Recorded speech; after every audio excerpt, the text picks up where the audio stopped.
Petri Wine brings you Basil Rathbone and Nigel Bruce in the new adventures of Sherlock Holmes.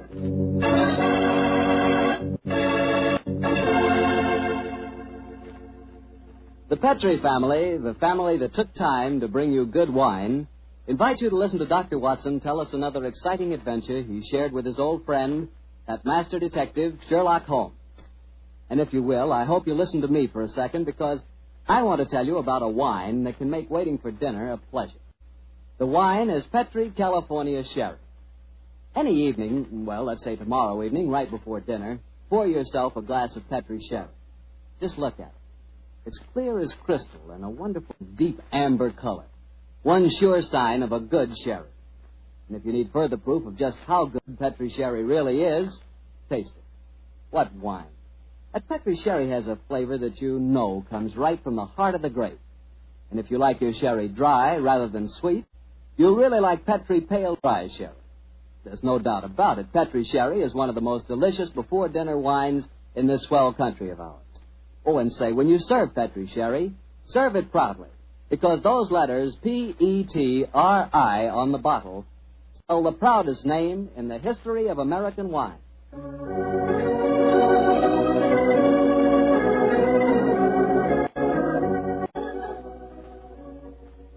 And now I'm sure our good friend Dr. Watson's waiting for us. Let's go enjoy. There you are, Mr. Bartell. Good evening, Doctor. All alone tonight, huh? Yes, my boy, if you can call a man alone when he's got his pipe, his books, and a glass of good port at his elbow. Take your coat off. Full of enjoyment. Thanks, Doctor. Help yourself to the port. There's some rather special tobacco in a jar over there. Fine.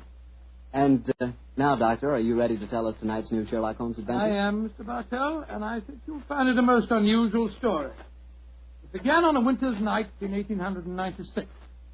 Holmes and I had gone to a theatre in the East End of London to see a performance of a famous old English melodrama called Sweeney Todd, the Demon Barber of Fleet Street.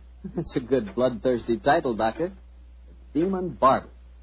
He sounds as though he specialized in close shaves. Good gracious me, Mr. Bartell, that's almost unforgivable. He was a murderer of voracious appetite who placed his victims in a specially constructed barber's chair, cut their throats, and then pressed a lever that would swing the chair over and decamp the unfortunate victim into a horrible cellar beneath his shop. Well, this is only a stage play you're talking about, Doctor. As my story begins, we were seated in a private box watching one of the closing scenes. Holmes was leaning forward in his chair, following the action on the stage with an obvious delight, while I sat beside him equally engrossed. An actor by the name of Mark Humphreys was playing the part of Sweeney Todd, and no one could deny that he was playing it up to the... Where are you going, Tobias?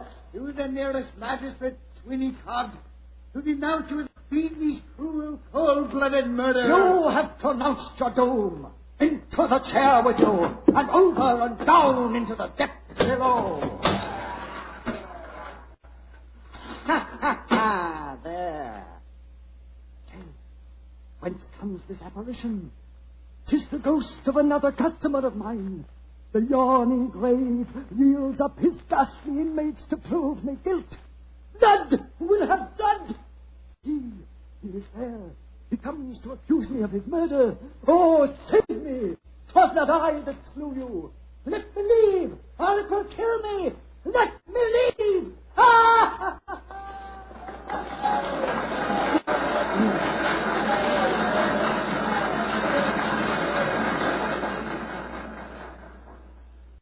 Oh, upon my soul, Holmes, that fellow Mark Humphreys is the most florid actor that I've ever seen on a stage. I find him enchanting, Watson. It seems to me he's really caught the flavor of this murderous monster piece. After all, a restrained performance of the Barber Sweeney Todd would be unthinkable. Yes, I suppose it would. But I must say his makeup seems rather overdone. No barber would wear such an enormous beard. It would be most impractical.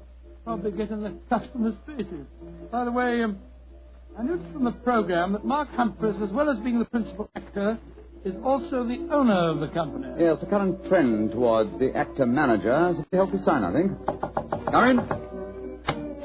Excuse me, but is one of you gentlemen Mr. Sherlock Holmes? Yes, I am. Oh, I was asked to give you this note. Thank you. Now, who on earth knows that you're at the theatre, Holmes? We'll soon find out. Ah, this note is from Mark Humphreys, our actor-manager. What's it say? Dear Mr. Holmes, I recognize you in your box. Please come to my dressing room after the performance. My sanity, and even the safety of London, perhaps, depends on your compliance. Oh, my sanity and the safety of London. I wonder what on earth you mean. That, my dear fellow, we can only discover by going backstage to meet him. As it is, the curtain's going up in the last scene I see. For a little longer, we must possess our souls in patience.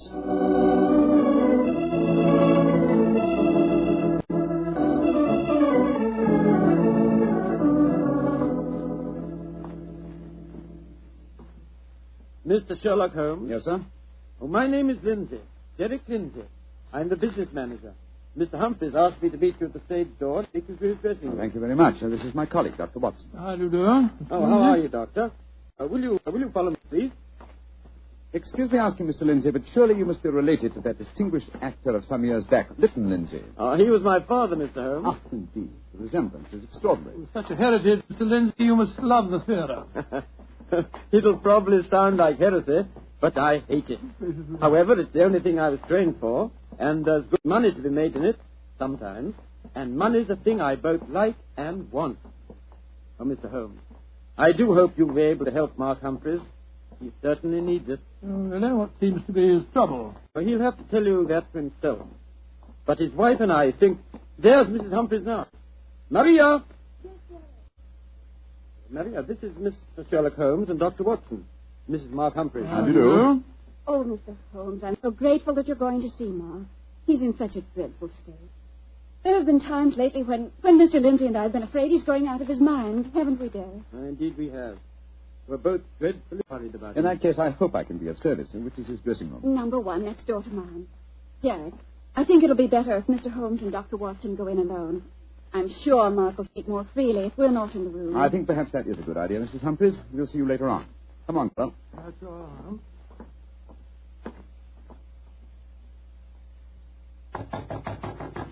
Come in, come in. Holmes, thank heaven you're here. Close the door. Mr. Humphreys, this is Dr. Watson. Watson, eh? Yes, I know of you, too. How do you do, sir? Sit down, won't you, gentlemen? You're wondering why I asked you to come back and see me, of course. Naturally, sir. Well, I won't beat about the bush and waste your time. I come straight to the point. I'm going mad. Oh, come I know. It Come. sounds fantastic, but it's true. I've often heard of actors beginning to live their parts off the stage. They play on it. Well, it's happening to me. I'm turning into another Sweeney Todd. The character I'm portraying on the stage. Are you suggesting, sir, that you're a potential murderer? Yes, I am. What reason do you have for holding that belief? Reason? Listen to this. 3 times in the past week, I've wakened in the morning to find my boots covered with mud and my razor stained with blood. God. You've had no recollection of any untoward events during the night? None. Have you ever been addicted to the unfortunate habit of sleepwalking, sir? Not to my knowledge, Doctor. And if I had been, surely my wife would have told me about Your it. wife? Where do you live, Mr. Humphreys? We have a flat here above the theatre. Above the theatre, eh? And Mr. Humphreys, you say that on 3 separate occasions on wakening in the morning, you have found a blood-stained razor and mud-covered boots. Can you show us this proof? No, I can't. I was always so frightened that my wife would see that I cleaned them before she had the opportunity of finding them. It is, sir. They would have been very valuable clues in a case like I this. couldn't risk my wife seeing evidence like that, Doctor. She'd know the truth.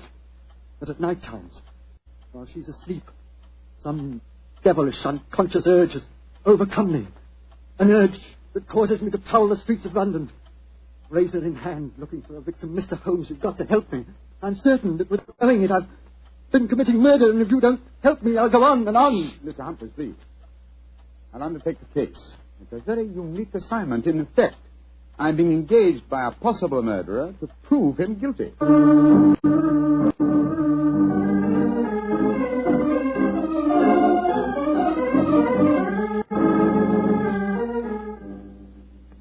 Well, Mr. Holmes, I've been through all the records we have here at Scotland What have Yard. you found, Inspector Gregson? The last 2 months, we haven't had one case of an unsolved killing with a razor. Any mysterious disappearances, Inspector? Bless your heart, Doctor, there's never a day that passes without 1 or 2 of them.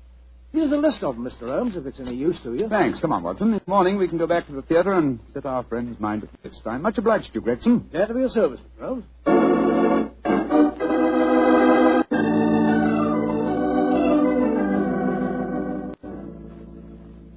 We examined the homicide records at Scotland Yard after leaving you last night, Mr. Humphreys. There have been no unsolved razor murders in London during the past fortnight. And therefore I think you may rest easy on that score, sir. But it proves nothing.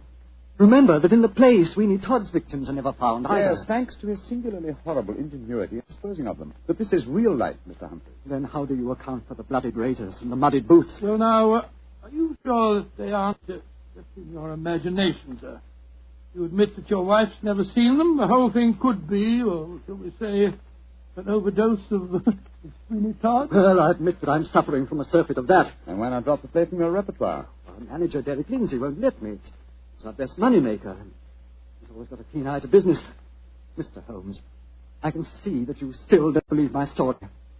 So I've saved some evidence for you, evidence that I found this morning. Look at these. Now what do you say? You still think it's my imagination? Cutter, blood-stained razor, and boots covered with mud. Splendid. At last, some real clues to work How out. can you be so calm, Holmes? It happened again last night. Do you realize that I'm a murderer? I'm a menace to society? For heaven's sake, lock me up before I do some more damage. No, sir. Don't get so excited. Mr. Humphreys, I should like to take these objects back to Baker Street where I can perform some chemical tests. You have no objections, I hope? Objections? Good heavens, no. Excellent. You've told no one of this fresh discovery of yours. No one. Not even Derek Lindsay. Derek Lindsay, that's your manager, isn't it? Yes, the best friend I ever had. Except for his father before him. It was Derek who helped me back on my feet 2 years ago, when I put on that disastrous production of Macbeth. And where I'd be today if it weren't for him. You lost a great deal of money on that production, sir. Nearly every penny I had. Indeed. By the way, where is your wife, Mr. Humphreys? She's in her dressing room next door. We have a matinee today, you know. I'd like a word with her. What's no chap? Wait here for me, will you? I won't be a moment. Right, you are, Holmes.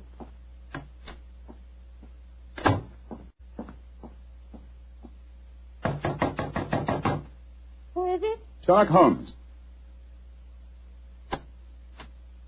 You want to talk to me, Mr. Holmes? For a moment. May I come in, Mrs. Humphreys? Well, couldn't we talk on the stage? It's empty. I prefer to come into your dressing room, if you don't mind. What I have to say is confidential. Very well, then. Come in. Mr. Holmes, may I introduce Signor Vanelli, our musical director? How do you do, sir? It is a great honor to meet the so great Signor Holmes. I have so admired you. Oh, often I have envied you. Many times I say to myself, Snipsy, Signor Vanelli, if you don't mind, I wish to speak to Mrs. Humphreys alone. Oh, I quite understand. Excuse me, Signor. Adios, Cara Maria. Mr. Holmes, I'm really awfully glad of this opportunity to talk to you. Tell me truthfully, please, what's your opinion of my husband? I haven't formed a definite opinion yet, except that it's possible that he's the victim of a fraud. I just wanted to ask you a couple of questions, if you don't mind. Of course not, Mr. Holmes. Has your husband ever shown evidence of being a sleepwalker? A sleepwalker? Oh, no, never. I see. Are you a light sleeper? Yes, I am. Exceptionally so. Why? Oh, just curious. You're being very mysterious, Mr. Holmes. Can't you tell even me what's going on? I promised your husband the answer to that question before tonight's performance. I'm afraid I can't tell you any more until then. Oh. And now may I ask a question? Oh, certainly. No, I won't promise to answer it. You said just now that my husband might be the victim of a fraud. What did you mean? Again, I'm afraid that you must wait for the specific answer to that question. However, there's another fraud being practiced on him that I can speak of now. What fraud? The fraud that you are indulging in, Mrs. Humphreys. What do you mean? Of course, this particular fraud is none of my business, but when I almost force my way into your dressing room and find your musical director, a quantity of rice powder on one shoulder and suggestions of rouge on his cheek, it doesn't take a great deal of intelligence to deduce that your husband is being deceived.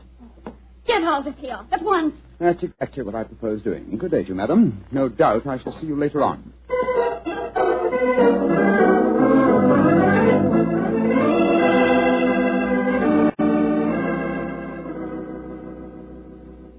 Well, Holmes, what does the microscope tell you about the mud on the boots and the blood stains on the razor? Drawn a blank on the mud, old chap. It's a common type that is found in most parts of London. And the blood? I'm examining that now. This is as strange a case as ever I remember, Holmes. Here you are trying to prove a man innocent when he insists that he's guilty. By George, Watson. Here's the answer. What? This is definitely not human blood. It's probably canine. Now, a Sweeney Todd madness would hardly drive its victim to kill dogs. Therefore, it's obvious that Mark Humphreys is the victim of a devilish plot. And he's not a murderer. No, come on, old fellow.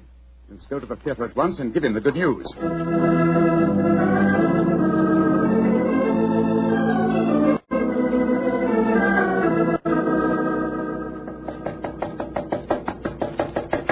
What of the answer? 3/4 of an hour before the curtain time. It must be in his dressing room. I'll knock again. Ah, come on, Watson. Let's go in. Holmes, look. Look, he's slumped over his dressing table. I hope we're not too late. Here, give me a hand with him. We are too late. His throat's been cut. Poor devil. I promised him a solution to his troubles before the night was over. Little did I think that the solution would be death.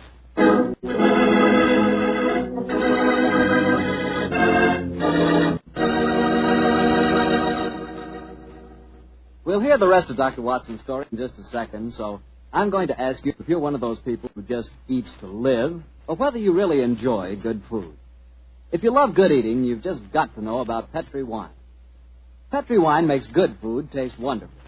For instance, if you're having steak or a roast or any meat or meat dish, you'll love it served with Petri California Burgundy.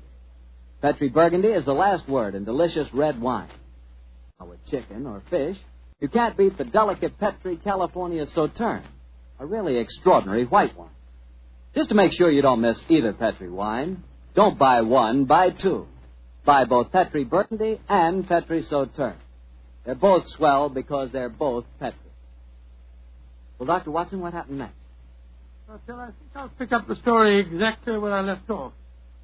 Holmes and I were standing in Mark Humphrey's dressing room, looking with horror at the flashed throat of the actor manager. There was a bitter, self-accusing note in Holmes's voice. I promised him a solution to his troubles before tonight was over. Little did I think that solution would be death. This worry over his supposed madness caused him to commit suicide. Suicide? Rubbish, old fellow. It's murder. Look at the razor clutched in his hand. Undoubtedly placed there by the murderer before rigor mortis had a chance to set in. In any case, scrutinize the wound. Does that look as if it had been done by the hand of a suicide? Well, I don't see why not. Look closer, old chap. The depth of the wound is even, whereas a suicide cut always wavers towards the end. No, this is murder, Watson, and I think I know who did it. But I have little evidence. I must lay a trap. What kind of a trap, Holmes? I haven't time to tell you now, fellow. Every moment counts. Off with you to Scotland Yard and get Inspector Gregson. Bring him back here as fast as you can. Right you are. And Watson. Yes? Tell absolutely no one except Gregson of Mark Humphrey's death. And say that he's still alive, well, and that his problems are solved. It's the performance of the play. Don't you worry about that, old chap. Off with you to Scotland Yard.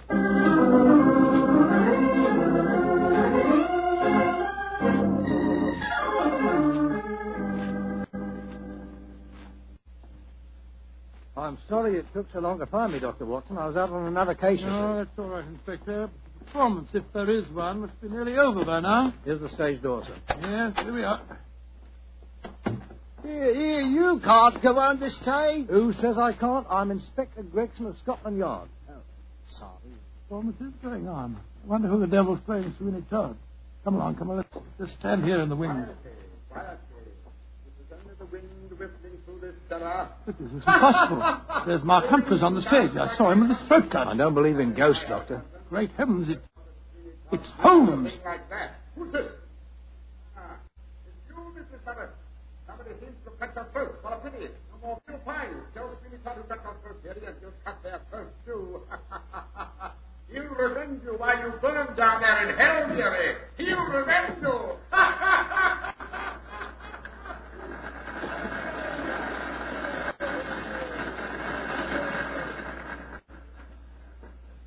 Here he comes now, Gregson. Amazing disguise. I never recognized him.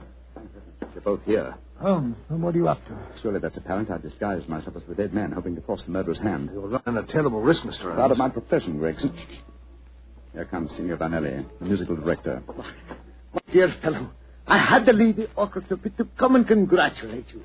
Never have you given a finer performance. Bravissimo, bravissimo. Thank you. But it is true.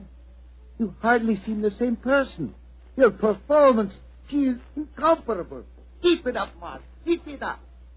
I think he's spotted you, Holmes. Yes, sir. I didn't like his look as he said that. Well, whoever it is, they've got their hands soon. The curtain's going up in the last scene. Keep your eyes open and suspect everyone.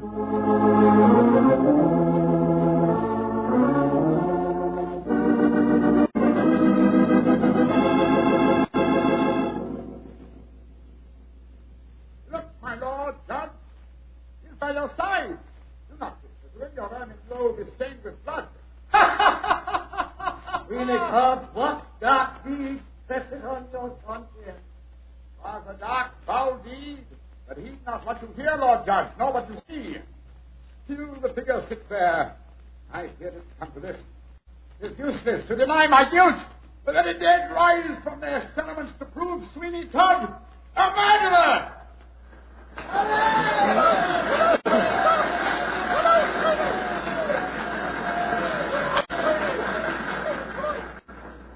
By George, what an actor he'd have made, Doctor. Yes, what an actor he is, Gregson. I'll be happy if I know how he remembers the lines, though, even if he has seen the play half a dozen times. Here he comes now. Bravo, Holmes. You did splendidly. But it didn't work, Watson. It didn't work, confound it. The murderer still hasn't tipped his hand. Have I underestimated him? Looks as if you have, sir. And if you don't mind my saying so, I think you'd have been a lot wiser to let me handle the case as soon as you found his body, instead of going in for all this dressing up stuff. Oh, but of course. Now I see it. Only one person could have killed Mark Humphreys. Who, Holmes? Do as I say, and I'll show you. I'm going to Humphreys' dressing room now, alone. Give me a few moments' start, and then follow me. Out of sight, but with earshot. Dr. Watson, why does Mr. Holmes always have to be so blooming mysterious? Why can't he just say who the murderer is and take us to him? Well, I've been with Mr. Holmes on a great many cases, Gregson, and yet I can't answer that question. Come along. You've got a big enough start now. Let's follow him. I'm very fond of Mr. Holmes, you know, Doctor, and yet there are times when I get so angry with him. He shouldn't risk his life like that. Well, you know Mr. Holmes. He will never change. And if he don't, one of these days he's going to wake up and find himself dead. That's the door.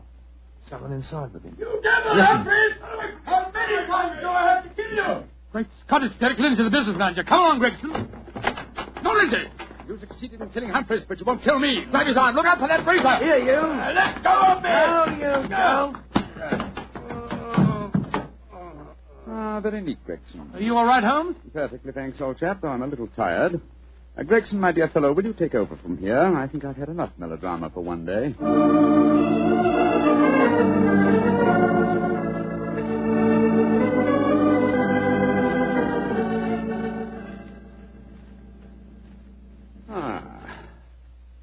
How pleasant, Watson, to be back at Baker Street again, a crackling fire, my dressing gown, and your company combined to make a soothing ending to a somewhat violent day. It's been a most unusual case, Holmes. I still don't entirely understand it. The original plot, of course, was to try and drive Mark Humphreys mad by making him think that he was a murderer.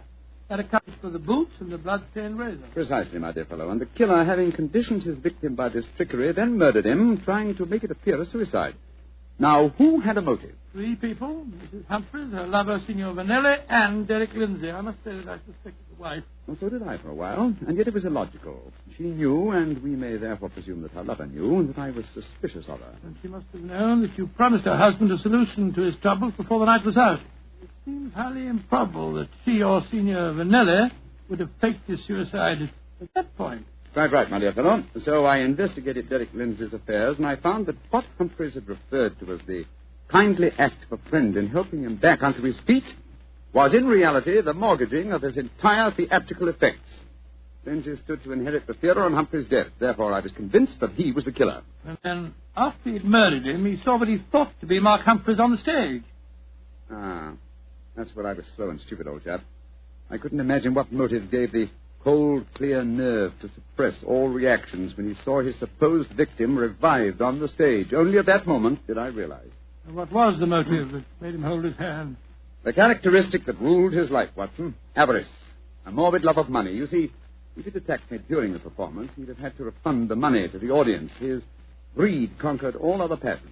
It made him wait until the performance was finished before he attempted my life. You know, Holmes, now that the case is solved, I'll tell you something in confidence. Please do, old fellow. What is At it? the end of the play tonight, I was afraid that you'd made a mistake, that you'd slipped up on the case. Gregson thought so, too. And I, Watson, will tell you something in confidence. Oh, what is it? There were three of us that felt the same way. Well, now you're being modest, no? I assure you I'm not, my dear chap.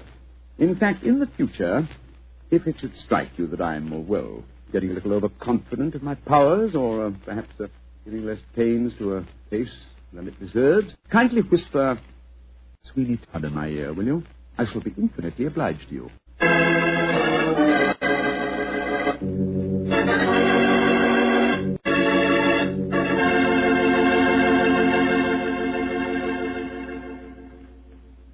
Doctor, that was a swell story. And a pretty narrow escape for Holmes. Yeah. He said he almost solved the case too late. Fortunately, it ended well. Mm-hmm. The thing that sticks in my mind is the fact that this was one of the very rare occasions when Holmes almost made a serious mistake. Well, we all make mistakes at times, don't we? Raquel, I said we all make mistakes at times. I suppose so. You mean to stand there and tell me that you never make a mistake? Well, not when it comes to choosing a wine, I don't, because I always choose Petri. Raquel, you tap me again. Could be. But honestly, Doctor, when you choose a Petri wine, you know it's a good wine. Because good wine is the only kind of wine the Petri family makes. And it's easy to understand why when you realize that ever since they started the Petri business way back in the 1800s, the Petri family has handed on down from father to son, the highly developed fine art of winemaking. Yes, the Petri family's been making wine for generations. That's why, no matter what type of wine you prefer, for any occasion, you can't go wrong with a Petri wine because Petri took time to bring you good wine. Well, Dr. Watson, do you care to give us a clue about next week's Sherlock Holmes adventure? Let me see. Next week, Mr. Bartell, next week now.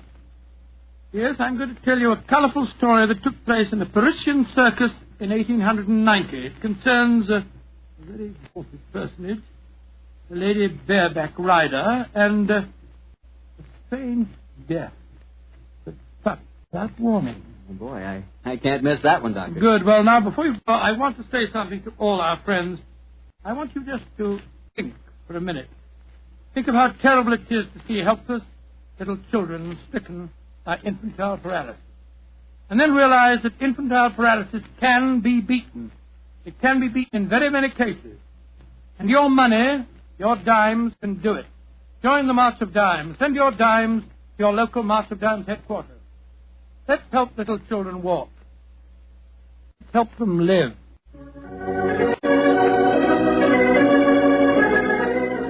Tonight's Sherlock Holmes adventure was written by Dennis Green and Anthony Boucher and was suggested by an incident in this Arthur Conan Doyle story, The Yellow Face. Music is by Dean Foster. Mr. Rathbone appears through the courtesy of Metro-Goldwyn-Mayer, and Mr. Bruce through the courtesy of Universal Pictures, where they are now starring in the Sherlock Holmes series.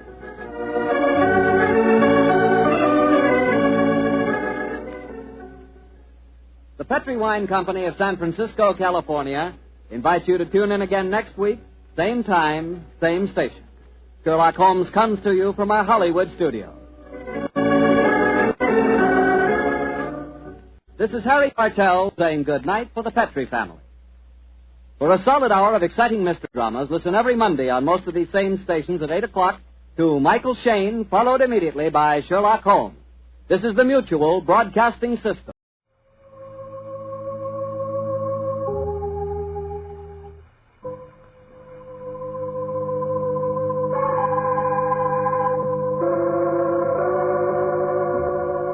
From New York, the makers of Clipper Craft clothes for men and 924 leading retail stores from coast to coast present the world's most famous detective, Sherlock Holmes.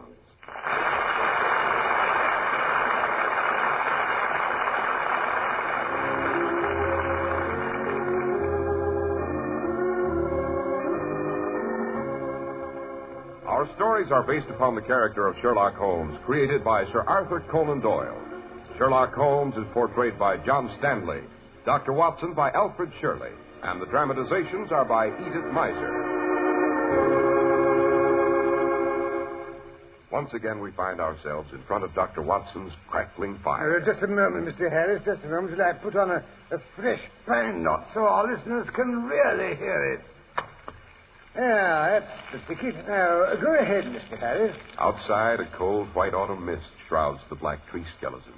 But inside, we sit warm and cozy and ready for another of Dr. Watson's fabulous Sherlock Holmes adventures. What's it to be tonight, sir? Your conversation of white shrouds and skeletons brings to mind one of the most bizarre problems we ever undertook to solve. It came dash close to being our final problem, as a matter of fact. It sounds promising, Doctor. Nothing I like better than hearing about Holmes in a tight spot. And whenever our adversary proved to be the notorious Professor Moriarty, it was generally a very tight spot. Professor Moriarty, wasn't he the man Holmes referred to as the Napoleon of crime? The same. Actually, this case began when Sir George Westbrook discovered a corpse dressed in a Roman senator's toga, tunic, and sandals. Holmes always maintained he could deduce a man's entire history from his wardrobe. But this time... Doctor, speaking of judging people by their clothes, I thought I... Bless my soul. Yes, of course. I almost forgot. Let's have a few words from our sponsor, who is also an authority on the subject of gentlemen's apparel. May I say, Dr. Watson, that most people, like Mr. Holmes, do judge people by their appearance. That's mighty important in connection with Clippercraft clothes. Because you'd never guess Clippercraft costs so little. Such low prices for such truly fine quality are rare, to say the least. Clippercraft suits are yours for only $35 and $40, with a few special numbers at $43.75. Top coats and overcoats are only $30 to $40, and sport jackets $24. These are planned values, the result of the Clippercraft plan concentrating the buying power of 924 leading stores across the country, resulting in tremendous savings in manufacturing and distribution costs. Remember, all this is yours in your own local independent store, where friendly attention is traditionally yours. Want to convince yourself? It's as easy as a visit to your Clippercraft dealers. Just compare Clippercraft with clothes selling for many dollars more.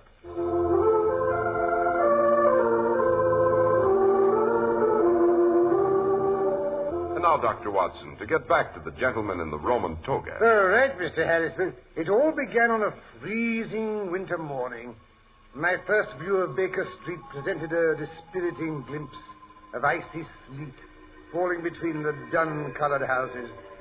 I donned my carpet slippers, my oldest trousers, and a well-worn bathrobe with the firm intent of enjoying a placid breakfast and settling myself in front of the fire for the rest of the day. I no sooner opened our sitting-room door, however, when I caught sight of Holmes tramping about, swearing to himself and tossing a shiny golden coin into the air. Confounded if I could only lay hands on the villain. Morning, Holmes. What seems to be the difficulty today? Difficulty? Moriarty is back in business. Only this morning, Mrs. Hudson received this coin. Here, have a look at it. A handsome gold sovereign. Flooding the town with them. Great Scott, don't tell me Professor Moriarty, the greatest criminal in Europe, has turned philanthropist. No such luck. That coin, Watson, is counterfeit. A brilliant job, more's the pity. Only an expert can spot it. No wonder Moriarty has been so quiet these last 2 months. It takes time to develop a coin as perfect as this. Well, at least he hasn't had time for murder, arson, or any more of his serious crimes. Serious? You think flooding the country with counterfeit coins isn't serious, Watson? Do you realize what this will do to the value of the pound? Oh, by Jove, of course. Holmes, that's our doorbell. Tell Mrs. Hudson I'm not at home. But Holmes... I'm not accepting any twopenny-halfpenny cases. Not while Moriarty is threatening the credit of the Empire with his fraudulent gold pieces. Come in. Which of you gentlemen is Sherlock Holmes? My friend over there has the honor. Whatever it is, I'm busy. Oh, but this is terribly, terribly important, sir. I don't know what to do. He's dead, you see. Dead men do not interest me. Couldn't you inform his relatives? Well, that's just it. I don't know who they are. I don't even know who he is. I don't even know when he died. Albert, he's my assistant, says it must have been over 1,000 years ago, but that seems quite impossible. There's not the slightest sign of decomposition. Oh? On the other hand, until Albert and I broke through this morning, no one had been in that room for centuries. What room? The Roman baths. I discovered them, you know.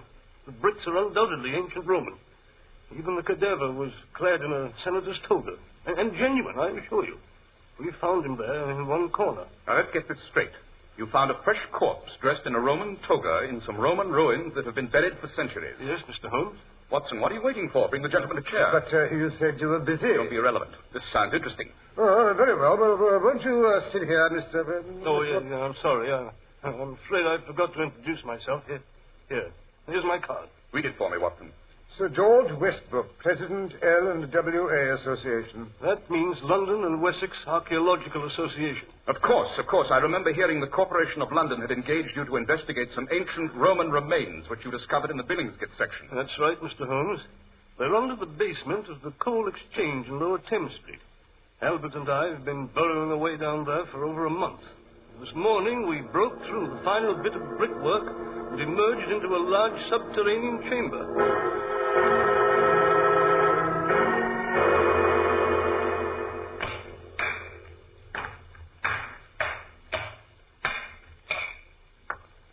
All right, Albert.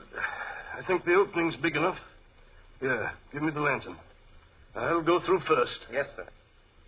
Why, Sir George, your hand is shaking. Is it any wonder?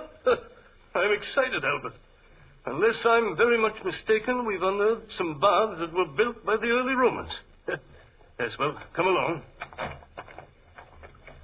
Careful. Don't tear your clothing. I say, sir, it is a biggish room, isn't it? Splendid, Albert, splendid. Look at that ceiling, will you? In almost perfect condition. No, what's that in the corner over there? Looks like a heap of white cloth. No, there's a leg sticking out of it. Good Lord, it's a body. We'd best have a look at it, sir. Yes, but be careful. Don't touch it. Don't touch anything. What's that white thing he's got on? Why, it's a toga, Albert. A Roman toga. Sopping wet, sir. If you ask me, it's been drowned.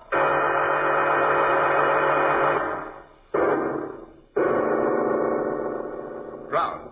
Did you say drowned, Sir George? That's right, Mr. Holmes. No, but that's impossible. There hasn't been any water in those baths for over 1,000 years. Interesting. Very interesting.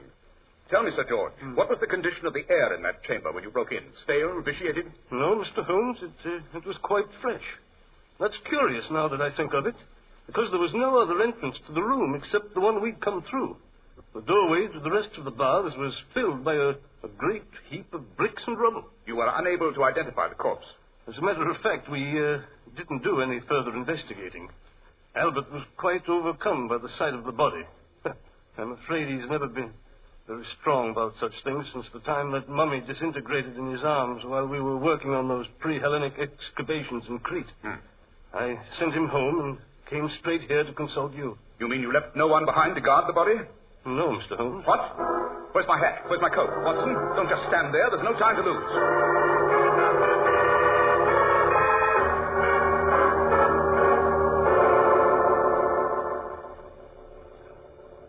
I suppose I should have informed the authorities, Mr. Holmes, but the thought of all those stupid Scotland Yard inspectors trampling around in my beautiful ruins like a herd of elephants.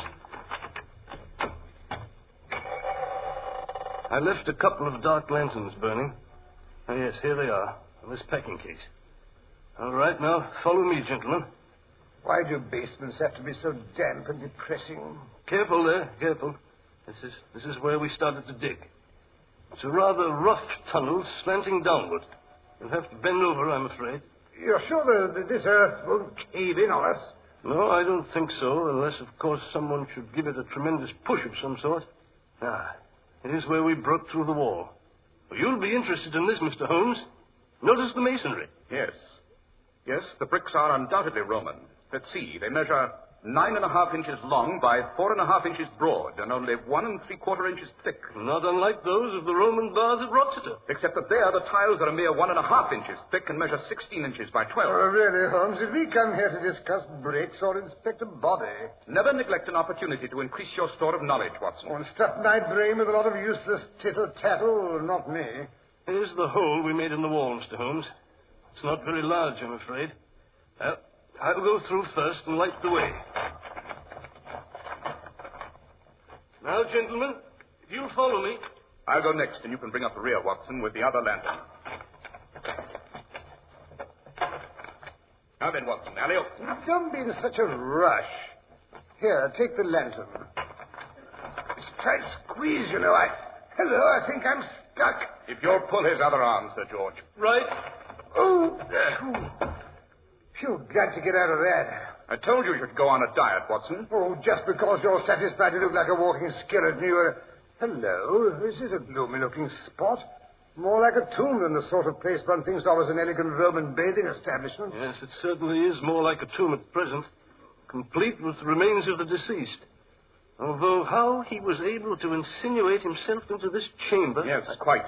A superficial survey of the walls and ceilings certainly shows no signs of any recent entry, except by way of the hole through which we just dragged Watson. Interesting, very interesting. Yes, suppose we view the body we came to investigate. Yes, he's over here, Mr. Holmes, against the south wall. Oh, watch your step. The flooring here is a bit uneven. Here he is, exactly as we found him, lying on his face with one arm stretched over his head. Say, skinny old boy, wasn't he? I say, these robes or whatever it is he's wearing, they are sopping wet. Yes, the poor fellow was undoubtedly drowned. Lungs still full of water. Extremities icy, rigor well advanced. Well, he's been dead 6 to 8 hours, I should say. Holmes, how about it? Not necessarily. The floor he's lying on is extremely cold, also the air. Of course, the really fantastic part of the whole picture is the man's raiment. The tunic and the toga with the wide purple stripe. Even the thonged sandals are the authentic garments of an early Roman senator. So I see. Whoever this person was, he was thoroughly at home among Roman customs and manners. That ring of office on his outstretched hand is undoubtedly authentic. Oh, look here, Holmes. You don't actually believe this is a genuine Roman senator who got himself drowned in this room and managed somehow to stay in this state of preservation? No, Watson. There are several obvious flaws to that theory. In the first place, although the costume is authentic in line, cut, and drape, the woolen fabric of this toga was woven not on an ancient hand loom, but by a modern machine. Second, the liquid in which the gentleman was drowned would have evaporated in a short time, even in very stale air. And third, this room is neither the frigidarium, which was the cold plunge, nor the caldarium, which was the warm. No, judging by the recessed benches built into the walls, this room was the suratorium, or what the Romans called the vapor bath. But of course, Mr. Holmes. Why didn't I think of that? But, good Lord, then how was he drowned? And why? Suppose we turn the victim over, Sir George. His identity may give us the answer to those questions. Righto. Easy. By Jove, he looks even more Roman from this side. That nose, those hawk-like features, like some rapacious old Caesar on a Roman coin. Rather accurate and appropriate description, my dear Watson. Yes, this, unless I'm very much mistaken, is Brutus Octavius Bainbridge, the world's greatest numismatologist. You mean the coin expert? But of course. I thought the old fellow looked familiar. Well, I've heard he often wore Roman dress when he was lounging about at home. Oh, so that part of our mystery is a perfectly normal explanation. Don't be too disappointed, Sir George. There are several other little questions to be cleared up, the answers to which may be rather more exciting than you anticipate. What do you mean, Holmes? Well, for one thing, Mr. Bainbridge disappeared very suddenly from his home one night a little over 2 months ago. About a fortnight later, the British Isles began to be flooded by an extraordinarily clever counterfeit sovereign. By Jove. I pointed out to Scotland Yard that there might possibly be a connection between the two events. You mean Mr. Bainbridge was a counterfeiter? I mean, as the greatest living authority on coins and coinage, he was undoubtedly kidnapped by a band of unusually daring counterfeiters and forced to assist them in their work. I thought you might possibly come to that conclusion, Mr. Holmes. What? Great Scott! That voice. Where does it come from? Over a hidden speaking tube of some sort, I imagine. But who is it? Unless I'm very much mistaken, that voice belongs to my arch adversary. Greetings, Professor Moriarty. So now you've taken up counterfeiting. Have I destroyed so many of your activities that you're running short of funds? I've warned you repeatedly, Holmes, that you are getting to be a nuisance. Surely you must have realized how dangerous that can be. But, my dear Professor, surely you must realize that danger is the breath of life to me. This time, Holmes, you've overreached yourself. On the contrary, Moriarty, it's you who have gone too far. Watson, get Sir George out of here. I'll keep talking to give you a chance to escape. Was it necessary to kill Bainbridge after you'd finished picking his brains? Not necessary, my dear Holmes, but expedient. We drowned him. I wonder if Dr. Watson can guess why. Well, dashed if I can. Why not shot or strangle? I say, what's all this about, Holmes? Get out of here, you idiot. But I leave you in danger, I should say not. You see, Dr. Watson, drowning would serve two purposes. It would eliminate Mr. Bainbridge, and it would provide a tasty lure for Mr. Sherlock Holmes. What do you mean? I knew he'd never turn down an invitation involving a corpse in a toga, ostensibly drowned in an ancient Roman bath. Watson, if you have no regard for your own safety, at least have the intelligence to get Sir George out of here. I'm dashed if I understand what's going on here. You will, Sir George, you will. Sorry to have to execute you, too, but I'm afraid you signed your own death warrant when you sent for Mr. Sherlock Holmes instead of Scotland Yard. I rather thought you would, you know. Ah, well, this is what comes of associating with anyone who is foolish enough to think he can outwit Professor Moriarty. Look here, you old blunderbuss. You needn't think you can bullyrag Sherlock Holmes or me either. No. Great Scott, what's that? I rather imagine one of the good professor's hirelings has blown up the entrance to Sir George's tunnel. What do you mean we're buried alive in this sepulchre? Just like Aida and her young man. Isn't it romantic? You might try singing yourself to death as they did. Such a waste of time, I always thought. What a pity Mr. Bainbridge won't be able to join you. You'd have made such a jolly quartet. That's torn, eh, Holmes? Looks as though we're entombed in this blasted place until Sir George's assistant turns up tomorrow morning and finds the tunnel caved in. Tomorrow, my dear Watson, is Sunday, and the day after a bank holiday. Better blow out one of the lanterns and save it for later. But this is terrible, Mr. Holmes. Why, we'll be asphyxiated by the time Albert arrives on Tuesday. I doubt it, Sir George. There's a very definite movement of air. Fresh air. Icy fresh air. If you'll wet a finger and hold it up, you'll notice what amounts to a slight breeze. No, I doubt that we shall die from any lack of oxygen.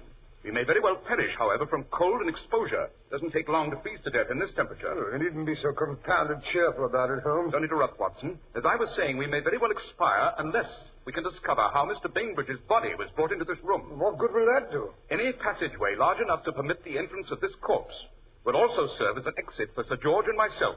You, Watson, may have a bit of trouble. Oh, you go to blazes. But, Mr. Holmes, what passageway could there be? As you know, the architecture of the ancient Roman baths was fairly identical. There was obviously only one doorway into this bath, and that's blocked by a great fall of earth and bricks. Quite. But aren't you forgetting, Sir George, the small, unseen, tube-like passage that invariably ran under all the rooms except the coal plunge? Of course. The hypocaust. Now, what in thunder is a hypocaust? A smallish tunnel lined with red paving squares, which ran from a furnace outside the buildings under all the principal rooms of a Roman bath. If we can discover some loose tiling in this floor, we may thank the ancient Romans for inventing what our poor, retarded civilization considers a modern improvement, namely central heating.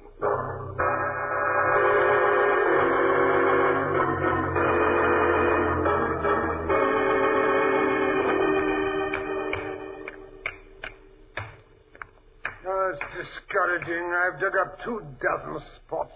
Cheer up, Watson. At least the activity's kept you from freezing to death. Yes, it's ruined my trousers. Good thing I was wearing my old suit. I say, the light's getting dimmer. Holmes, the second lantern is about burnt out. Keep digging, Watson. It's our only chance. I say, Mr. Holmes, could you come over here a minute? I think I've found a sort of grating under this last batch of bricks. Good Lord, let's see. Yes. Yes, we found it. Watson, help me with these bricks.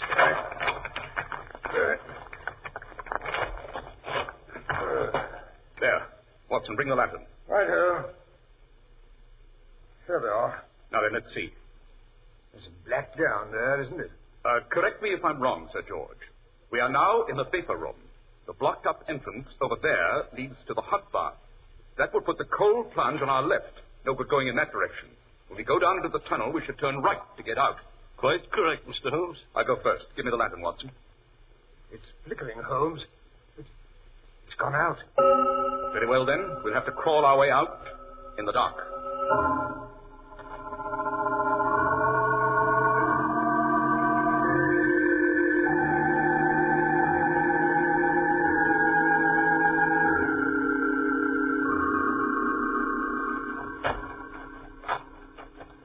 I feel as if I'd been crawling like a snake for hours. Stop complaining, Watson. At least we're not sealed up in that vault. Well, maybe not, but I can't say this is any great improvement. Oh, I don't ask to stand upright. If I could only get to my hands and knees for a moment. There's a shallow pool of water here. How jolly.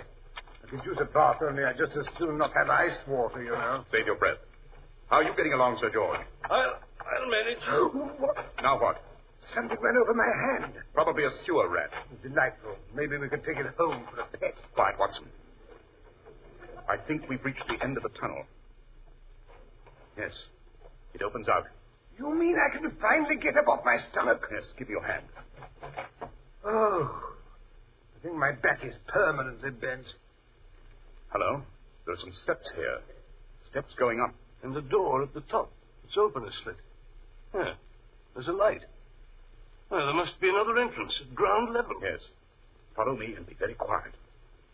Better have your revolver handy, Watson. This may well be the most dangerous part of the entire adventure. Easy now. Let's have a look through the crack before we open the door. It's a large, bare-looking place. What's all that machinery? Those are melting furnaces, presses, weighing apparatus, rolling machines. And on the far side are the acid and water baths in which Bainbridge was undoubtedly drowned. In short, you see before you a very complete mint for the coining of counterfeit money. Mr. Holmes, who's that sinister-looking man stepping out of the shadows? There. Look, he's adjusting a jeweler's magnifying glass in one eye. Now he's hunched over a pile of golden coins. Good Lord. His head oscillates from side to side like a snake. Enjoying the fruits of your labor, Moriarty? You! Holmes! You didn't expect us to return your call quite so promptly, eh, Professor? Don't bother to reach for that acid. Watson has you covered. Better put your hands up. That's right. Now, you'll come around that table. Slowly. That's right. I have a little present for you. A pair of bracelets that... Oh, he's going through the window! Shoot, Watson, shoot, confound it. I can't! Why not? Well, blast it all, you asked me out of the house in such a dither this morning I forgot to slip my revolver into my overcoat pocket. Don't look so crestfallen, Watson. I'm rather relieved we didn't get the handcuffs on the professor. Once he's safely behind bars, I'll have no opponent worthy of my talents. I should probably die of sheer boredom. You mean sheer conceit?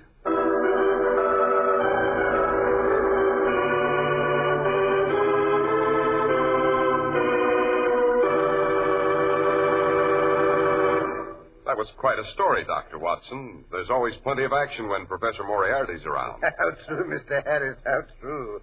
This particular adventure had a rather pleasant epilogue. What was that, Doctor? Oh, well, suppose I tell you about it after we pay our respects to the gentlemen who so graciously make this program possible. What could be fairer? You know, the thing you remember about Clippercraft clothes is not their low prices, not until you're ready to buy again, that is. What you really live with is Clippercraft's superb styling, the perfect fit, fine tailoring, and long-wearing fabrics.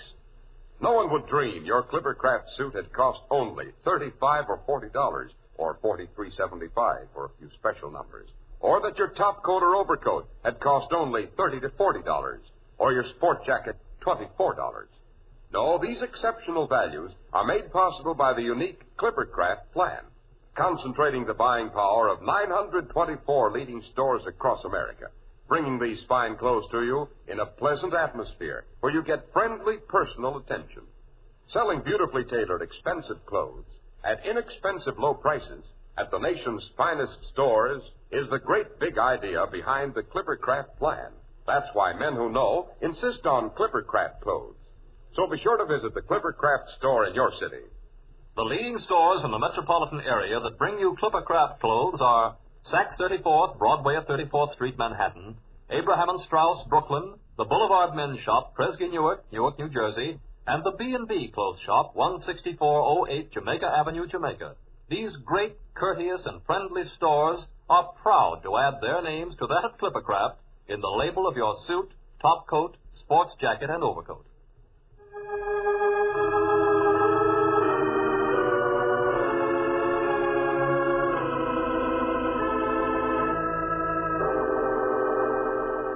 And now, Dr. Watson, about the epilogue to the adventure of the corpse in the Roman toga. The officers of the Royal Mint tendered Holmes and myself a dinner in recognition of our invaluable services in breaking up a counterfeiting outfit which had threatened the value of British currency. Holmes received a large illuminated scroll and a sizable check. Always acceptable, eh, Dr. Watson? Yes, quite so.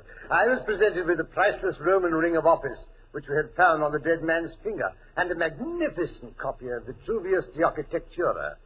On the fly leaf in Holmes' handwriting was the inscription, "One never knows what bit of useless tittle-tattle may save a man's life." The chapter on the Hypocaust was underlined. Gotcha that time. And now, Dr. Watson, I wonder if you'd like to give us a hint about next week's story. Well, next week, I think I'll tell you how Holmes and I found a man shot under a smashed streetlight.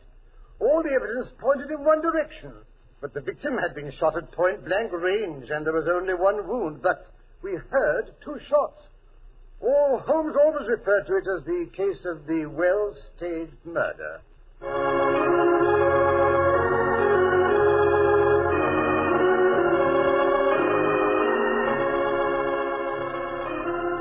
The makers of Clippercraft Clothes and 924 leading stores from coast to coast have brought you another in the new series of broadcasts featuring the world's most famous detective, Sherlock Holmes.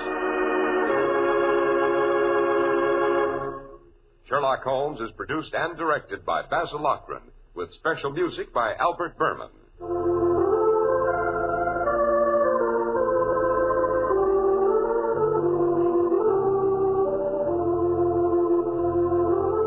If you don't know your Clippercraft dealer, write Clippercraft, 200 Fifth Avenue, New York City. Hunger and starvation are the enemies of civilization and democracy. It's up to every American, man, woman, and child, to save a little food every day. In that way, the people of Western Europe can be helped in their fight for decency and freedom.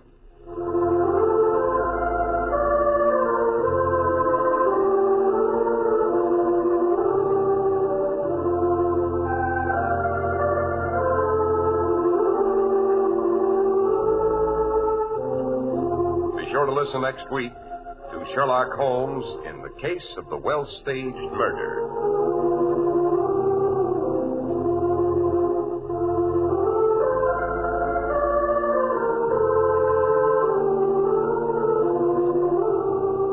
If you'd like to attend the Sherlock Holmes broadcasts in New York, see your local Clippercraft dealer, and he'll tell you how to obtain your tickets.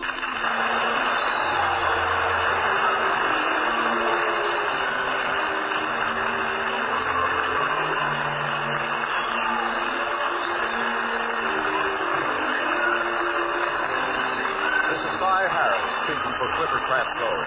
This is the Mutual Broadcasting System. This episode from the life of Sherlock Holmes will be transmitted to our men and women overseas by shortwave through the worldwide facilities of the Armed Forces Radio Service. Petri Wine brings you Basil Rathbone and Nigel Bruce in the new adventures of Sherlock Holmes.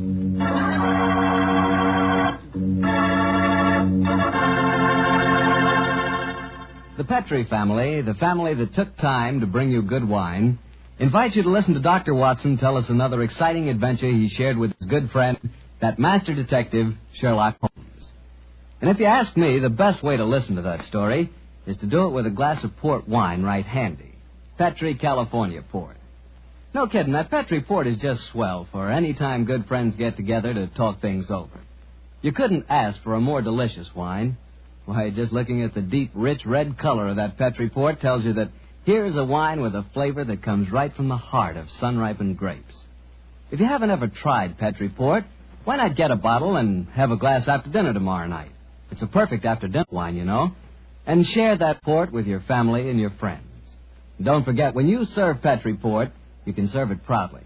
Because after all, the name Petri is the proudest name in the history of American wines.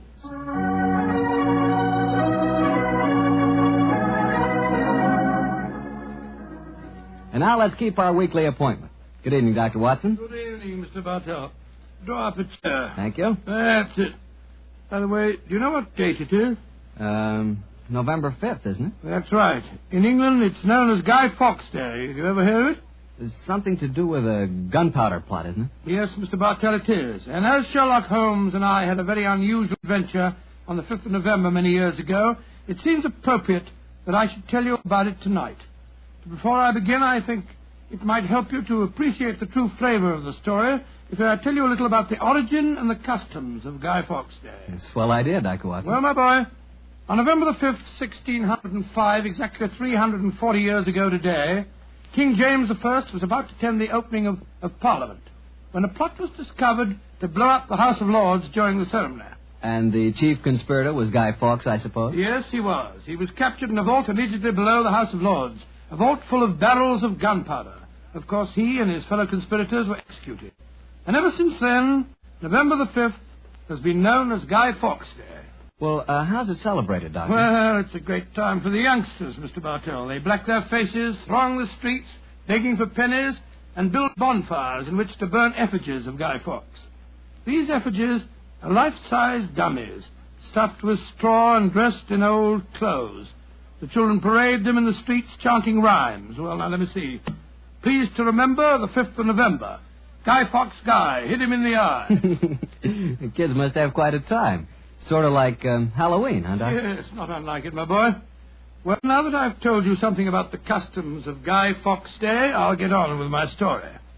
It began just before lunch, I remember, on November the 5th, 1899. The day was foggy and cold, and Holmes and I seated each side of a blazing fire in our Baker Street rooms. From outside, we could hear the sound of voices laughing and singing. Suddenly, Holmes rose and crossed to the window, opened it, and looked out.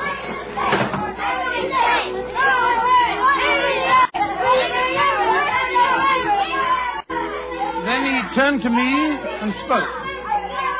Children having a great time, Watson, aren't they? Yes, it cost me a shilling worth of pennies to walk here this morning. Has it occurred to you, Watson, that the gunpowder plot offers very promising material to the speculative mind? In what way, Holmes? I say it's confoundedly chilly in here. Don't you think you might shut that window? Sorry, old chap. As I was saying, the gunpowder plot offers very promising material to the speculative mind. I've made something of a study of the historical records of the case.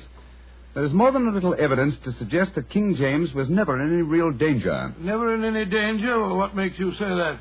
Knowledge of the proposed dastardly scheme came to light early. That James Stuart, King of England, the possessor of a shrewd and diabolical mind, used the spectacular discovery of the plot to try and bolster his waning popularity, as well as to justify increased religious persecutions. Well, that's the first I've heard of it, Holmes. I dare say, old fellow, but it's true just the same. I'm afraid James Stuart, King of England, was an unscrupulous tyrant. Come in. Oh, yes, Mrs. Hudson? There is a gentleman to see you, Mr. Holmes. He said it was very important. He asked me to give you his card. Oh, thank you, Mrs. Hudson. Oh, ask him to come up, please, will you? Aye, sir. Who is it, Holmes? A gentleman with a remarkably fine sense of timing. Read his card for yourself. Let's have a look. Mr. James Stuart. Great Scott, that's an extraordinary coincidence that he should arrive just as we're talking about James Stuart, King of England. Come in. Mr. James Stuart. How do you do, Mr. Stuart? My name is Sherlock Holmes, and this is my colleague, Dr. Watson. How do you do, sir? How do you do? Mr. Holmes, you've got to help me. I'm walking about in mortal fear of my life. You've got to help me. Mr. Stuart, I suggest that you sit down. I'll do anything in my power to help you, but you must compose yourself first and tell me quietly what it is that's frightening you. How can I compose myself when I may be dead within a few hours? No, Mr. Stuart. I'm a doctor. I really think if I were to give you a sedative that you'd find... How can you talk of sedatives when my heart... Doctor... My heart. All right, it's all right. Now, here, let me help you into this sofa. There you are now. Imagine the brandy would be in order, Watson. Yes, Holmes, and I'll give him some digitalis. A fellow with a bad heart like this shouldn't allow himself to get so excited. Here you are, Mr. Stuart. Drink this. No. That's it. And now this, Mr. Stuart. What is it? It's digitalis. Very well. Yeah, now. Feel better, sir? Yes, Mr. Holmes. Yes, I do. You're right. I shouldn't get so excited. My heart can't stand it, you know. Watson, is he well enough to talk, do you think? Yes, if he doesn't excite himself again. I'll be careful, Doctor. I'll take it quietly. Mr. Holmes, when you saw my card just now, did it strike any responsive chord? Oh, naturally, sir. Who could fail to be intrigued when a James Stewart calls to see one on Guy Fawkes Day? It isn't just coincidence that my name is James Stewart. I've got royal blood in my veins. People know of it. And that's another reason they're out to kill me. They're jealous of my heritage. Every instinct I have is a royal one. Now, you gentlemen know that falconry is a king's sport. And my greatest hobby is the breeding and the training of falcons. Stewart, please, Mr. Stewart. Owing to the state of your health, I suggest that you be as economical as possible in your explanation. In fact, I think it might be better if I were to question you. Very well, Mr. Holmes. Now, you say that your life is in danger. What evidence do you have to substantiate that claim? My cousin, Guy Falconby, has threatened it. You see, Mr. Holmes, he and I are the only heirs to a wealthy uncle. His fortune will go to the surviving heir. If I were dead, Guy would inherit everything. Seems to me, Mr. Stewart, that you should have applied to Scotland Yard for protection. I did, Dr. Watson. Only a few days ago I saw a certain Inspector Strad, I think his name was, and he laughed at my fears. Oh, Strad, eh? And he laughed, did he? Well, then in that case, there may be something in your story, sir. You say that your cousin has threatened to kill you. Has he indicated the method he intends to employ? He has, and it's a devilish plot. Guy has a bitter, twisted sense of humor, gentlemen, even when he's planning as dastardly a thing as a murder. I am James Stewart. He is Guy Falconby, which is near enough to Guy Fawkes. Today is the 5th of November, and he's planning to blow me up. Oh, come, sir. You can't expect us to believe that. But it's true.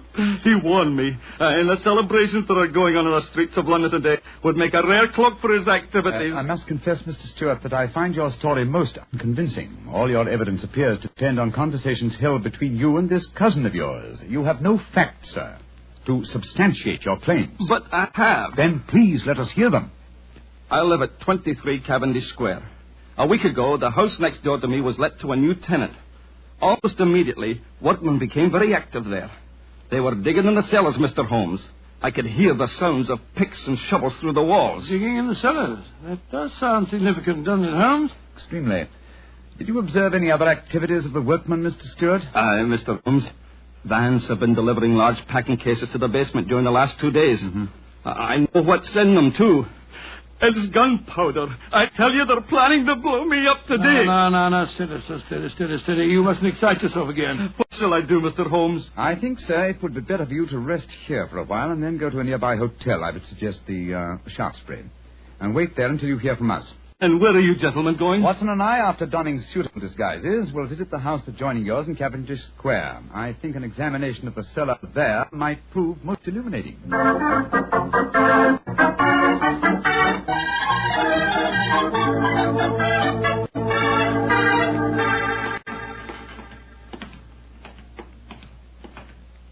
This must be the house, all right, Holmes. The empty packing cases are still by the foot of the basement steps. Come on, Watson. Let's go down and explore. Pardon my soul, I feel a little self-conscious in these clothes. No need to, my dear chap.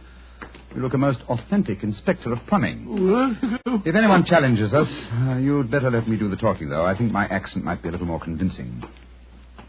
Shh. Listen. I can't hear anything. Exactly.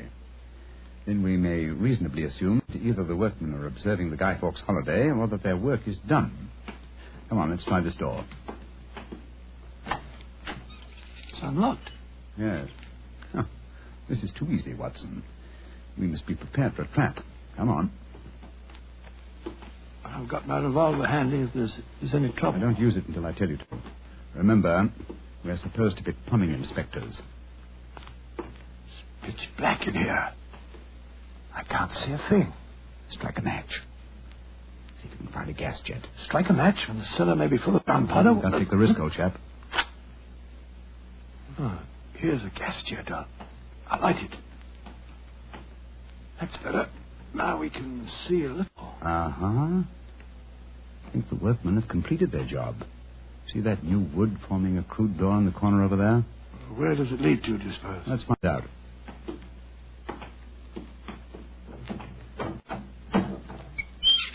Oh, also unlocked.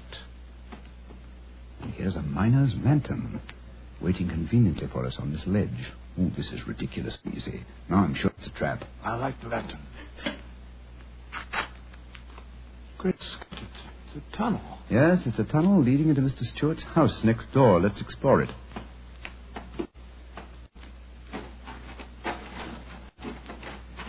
Look, Holmes. Look at the barrels. I bet they're full of gunpowder. Undoubtedly. We'll observe the fuses as well. Yes, the complete equipment for another gunpowder plot. I can't believe my eyes. What a fantastic plan, but how could the murderer be certain that Stewart would be killed in the explosion? I think that's easily answered, Watson. Remember Mr. Stewart's bad heart? In his present state of apprehension, an exploding firecracker would be enough to kill him. I suppose so. Hello? Hello? What's this lying on the floor? Curious. It's a funny strip of silk with a little ring on the end. Let me see it, Watson. Aha. This seems to be familiar. By Jove. I believe it's a Jess. A Jess? What on earth, sir? The last piece of evidence necessary to confirm the conclusion. Come out of there! And keep your hands above your heads! I've got a revolver! Right, John, Governor. We ain't done no harm. Now, remember, Watson. I'll do the talking.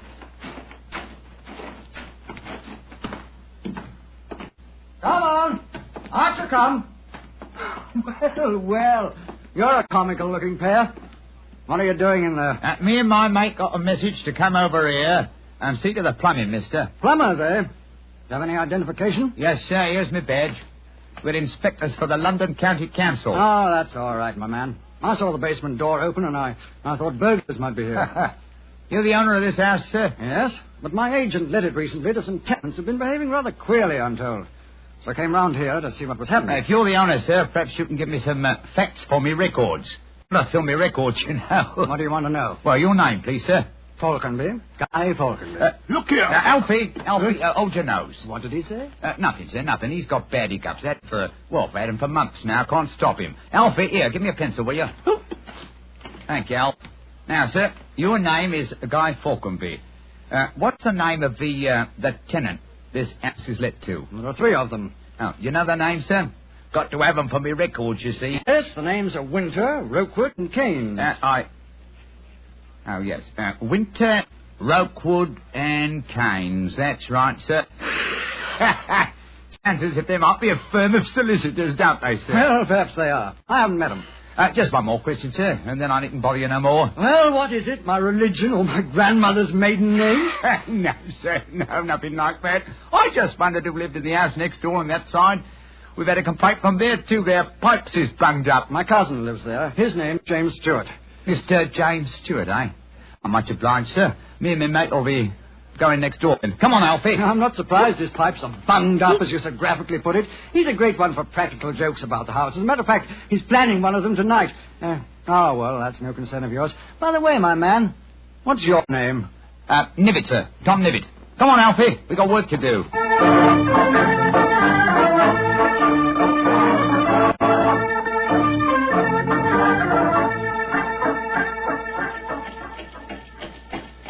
Holmes, I wish you'd tell me what's going on. Why have we taken this cab back to Baker Street? Get out of these clothes. They've served their purpose. Now there's more serious work afoot. Well, I'm still confused about our interview with Guy Falconby. Why did you say your name was Tom Nibbit? More touch of vanity, old fellow. Vanity? How do you mean? Well, consider the names in this case so far, Watson. James Stewart says that he's been threatened by Guy Falconby. A name, as Mr. Stewart points out, not unlike Guy Fawkes. Do you recall the names of the three tenants that Mr. Falconby gave us a few minutes ago? Yes. Winter, Rokewood, and Keynes. But what's that got to do with it? A great deal, my dear fellow. Thomas Winter, Ambrose Rokewood, and Robert Keynes were the three men executed with Guy Fawkes in the original gunpowder plot in 1605. Good Lord. Where does Tom Nibbit, the name you gave yourself, fit into the fixture? Thomas Nibbit was the Westminster magistrate who arrested the conspirators. Since the would-be murderer has such an academic knowledge of the original plot, I thought I'd let him know that he was up against an opponent worthy of his skill.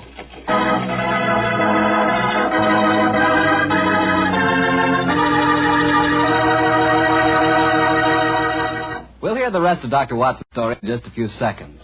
Just about time for me to remind you that if you want a wine that's sure to please the ladies, you can't mix with Petri California Muscatel. That's because Petri Muscatel is a golden wine with one of the most luscious flavors you ever tasted. Did you ever taste a big, plump muscat grape that's ripened in the sun? If you have, then you know what to expect when you taste Petri Muscatel. It's a wonderful wine. Perfect after dinner and swell when company comes. Just remember that, won't you? Petri Muscatel. Well, Doctor, you and Mr. Holmes were certainly having yourselves quite a Guy Fawkes day. What happened when you got back to Baker Street? We quickly changed out of our disguises and back into our ordinary clothes. I was still pretty much in the dark, as usual. And I kept questioning Holmes as to our next move. He was in a state of suppressed excitement. And it was obvious as he spoke to me that he was anxious to be off. What's dawdle? There's so much work ahead of us. What do you mean, don't dawdle? I'm not dawdling. I'm pressing as fast as I can. What's our next move, anyway? Well, we must split our forces. Let's get hold of my band of street urchins, the Baker Street Irregulars. I'm going to surround Mr. Stewart's house in Cavendish Square, and they'll be invaluable for that purpose. So what do you want me to do? Go to the Pouchby Hotel and collect Mr. Stewart, then return with him to his house and wait me there. I shall join you as soon as I've rounded up the irregulars, but I must warn you. Don't leave Mr. Stewart for a moment. Don't let him out of your sight until you see me again. Of course I won't, Holmes, but, I must say, the idea of all that gunpowder in the cellar doesn't make me feel any too happy. Have faith in me, old chap. Have faith in me. You know, I wouldn't expose you to any danger if I could avoid it. And I assure you that I shall join you and Mr. Stewart very shortly. You have your revolver? Yes, of course. Good. And, give Mr. Stewart this revolver, will you? Tell him that I insist that he carries it. I fear that his own has probably been tampered with. Right you are, Holmes. I'll see that he has it. This is a strange business, I must say. That Guy Falconberry seemed such a decent sort of fellow. Yes, he appeared to be a most amiable fellow, didn't he? This is indeed an unusual case, Watson. We're up against one of the most sinister and twisted antagonists that we've ever met. Well, old chap, I'm leaving now. I'll join you soon. And don't forget, stay close to Mr. Stewart. Stay very close to him.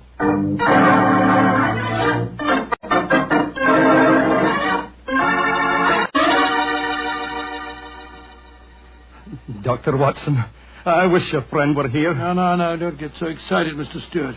You'll be here any moment now. You've still got the revolver that I gave you? Yes, it's in my pocket. But what's the good of a revolver if there should be an explosion? Answer me that if you can. No, you must have faith in Mr. Holmes, sir. He's arranging now to have this house of yours surrounded by his band of street urchins. They'll see that no one gets to the cellar next door to light the fuses. A bunch of children. How can they do anything? You don't know the Baker Street Irregulars, Mr. Stewart. And it's a perfect day for them to operate. As black-faced boys begging for pennies, they'd pass unnoticed anywhere. I hope you're right. But I have a premonition, Doctor. There's going to be a tragedy. I know it. Now, take it easy, sir. Remember your heart. You're in splendid hands when Sherlock Holmes is on the case. Here he is now. Holmes, I say, I'm glad to see you. You received your visitor yet? Visitor? We've seen no one. Then be on the alert. I've just been questioning the boys surrounding this house. A few moments ago, some children pulled a small cart up to the back door. A cart containing a life-size dummy. My irregulars thought that it was an effigy on its way to a bonfire. Why shouldn't it be, Holmes? I have reason to believe that it's someone visiting you in disguise, Mr. Stewart. A visitor who is mounting the back stairs at this very moment. You've got to stand by me, Holmes. You've got to protect me. Don't worry, sir. Come in. Look at that apparition. Great Scott. Guy Fawkes coming. A dark lantern in his hand, and it's walking. And also talking, I trust. Keep away from me. I got a revolver. Take for victorious sake. If you won't give me one, I'll take two. The better for me and the worse for you. It's Guy Falconberry. Keep away from me, do you hear? The better for me and the worse for you. All right, then. I'm going to fire. Young Mr. Stewart, the revolver I've provided for you seems to be unloaded. How very odd. Well, what in thunder is all this about? You've just witnessed an attempted murder, Watson. Murder? What are you talking about? This is a game. James and I had it arranged, the whole thing. You may have thought it was a game, Mr. Falconberry, but I assure you that your... Grab Mr. Stewart, Watson. He seems to be leading us. Leave me alone. Take your hands off me. My heart. Help me put him on the sofa. That's it. I'll get him some digitalis. Look, I don't want to appear unnecessarily stupid, but will someone tell me what this is all about? With pleasure, Mr. Falconberry. Your cousin had planned one of the most fantastic murder plots that I've ever encountered. He came to us with a story that would threaten his life. But that's ridiculous. I'm very fond of him. Of course it's ridiculous. The whole plot was ridiculous. He leased the house next door, had a tunnel dug, and gunpowder and fuses planted there. Even entered the name of the tenants as Winter, Rookwood, and Keynes, to give the apparent plot a further authenticity. You mean my cousin was the real tenant? Certainly he was. However, he was clumsy enough to drop that piece of silk with the wire ring on the end that you found in the cellar, Watson. Thing you call a jess. And what's a jess? It's a strap that goes round a falcon's leg to which its leash is fastened. You will remember that Mr. Stewart informed us that falconry is his hobby, and it therefore indicated that he had been in the cellar and consequently must have known about the whole plot. And all he was trying to do was to build up in our minds the belief that his cousin was trying to kill him. Exactly, my dear fellow. Had we believed him, of course he could have shot you just now, Mr. Falconby, in apparent self-defense. Good Lord, what a fantastic plot. I still can't quite believe Mr. Falconby, why are you dressed as a Guy Fawkes dummy? Well, it was James's idea. He said that he was going to dress up too, and that we were to go round the bonfires tonight and frighten people by appearing as live dummies. But the last message he sent told me to come up here, that we'd play a practical joke on a couple of friends of his. And did he provide you with the costume that you're wearing? Yes, as a matter of fact, he did. Have you searched the pockets for any weapons? No, but I will. All right, and while you're doing that, I'll examine this dark lantern. How's your patient, Watson? Well, I've given him some digitalis, and now I'll get him some brandy. I can't find anything in the pockets. Here's the answer, my friends. Look here. Inside the lantern is a dagger. Your cousin planted it there to substantiate the claim that you were trying to kill him. Had his plans worked, you would have been dead, Mr. Falconby, before you could have told us the truth. Here, come back here, Mr. Stewart. James! He slipped out of the door. Confound it! He's taking the heart attack. Come on, Watson, answer him.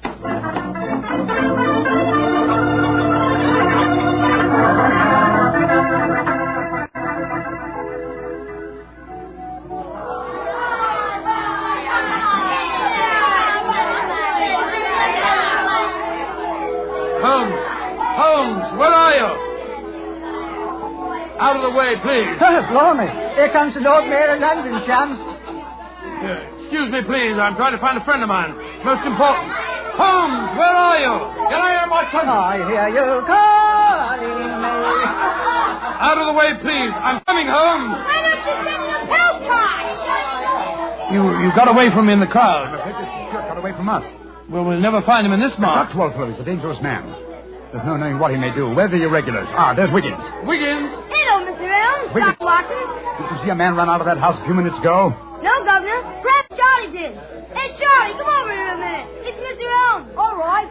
I bet Charlie didn't see anything, though. He's got some savvy girl with him. Hello, Mr. Holmes and Dr. Watson. Hello, Charlie. Hello, Charlie. Did you see a man run through this crowd a few minutes ago? A tallish man with a grey moustache? Yes, I did. A man came running out of the house over there. That's the house. Where'd he go? He ran down toward where the shops are. And he's still out doing, he did. The one we are going to burn in the bonfire. I tried to stop him, but he got away. Holmes, look up there on the roof. There's a figure. By Jove, I believe it's James Stewart. That's the man. He's the one that stole our dummy. He's standing up on the roof. He's going to jump. If he does, he's going to land in the bonfire. There he goes. He is jumping. Right into the middle of the fire. It's awful. He'll be burned to death. Don't worry, Wiggins. There wasn't a man who fell into the bonfire. What do you mean? From the gyrations that the figure performed as it fell, my dear Watson, I'm convinced that Mr. Stewart threw the stolen dummy to try and put us off the track. Then Stewart's still up there. He is, Watson. Come along, old boy. It's up on the rooftops for us. Up on the rooftops.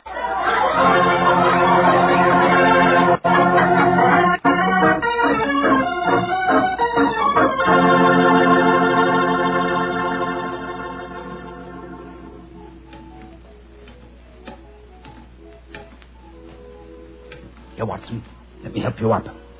Can you reach my hand? Yeah, I got it. All right, then. Up you come. Come on. That's it. Phew.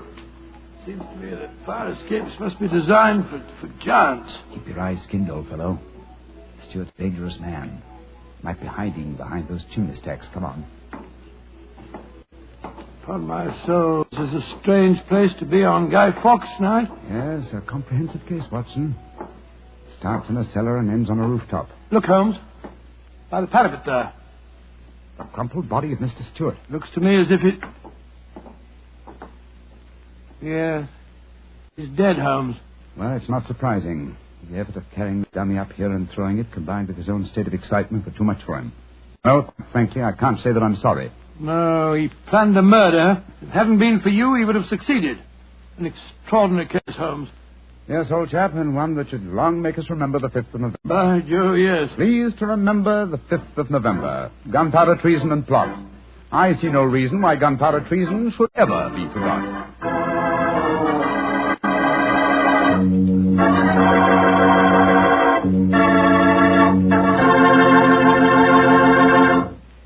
Doctor, as you boys would say, that story was a bit of exciting, what? Yes, and even now I sort of lose my breath when I remember climbing that fire escape. You know, Doctor, those two fellas certainly went out of their way to celebrate Guy Fawkes Day.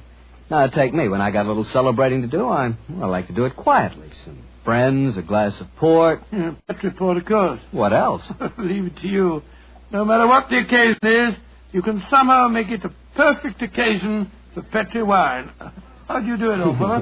Don't ask me how I do it. You mean, how does the Petri family do it? How can they make such swell wine?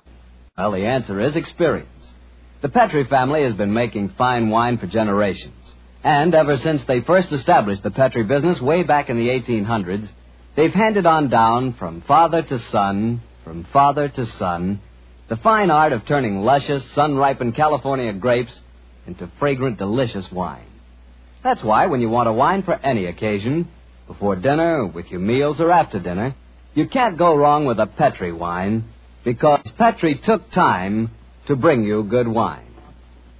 And now, Dr. Watson, what Sherlock Holmes adventure are you going to tell us next week? An old favorite, Mr. Bartell, a story that concerns strange music that was heard in a lonely house in the English countryside, and of the living death that stalked there.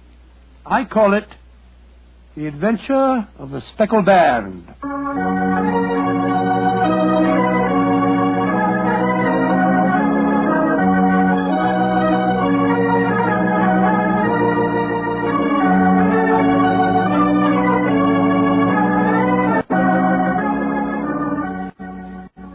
Tonight's Sherlock Holmes adventure is written by Dennis Green and Anthony Boucher and was suggested by an incident in the Sir Arthur Conan Doyle story, The Adventure of the Devil's Foot. Music was by Dean Fossler. Mr. Rathbone appears through the courtesy of Metro-Goldwyn-Mayer, and Mr. Bruce through the courtesy of Universal Pictures, where they are now starring in the Sherlock Holmes series.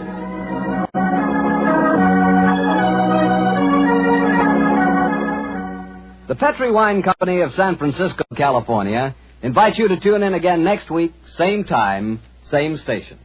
This is Harry Bartell saying goodnight for the Petri family. Sherlock Holmes comes to you from our Hollywood studio. This is the Mutual Broadcasting System.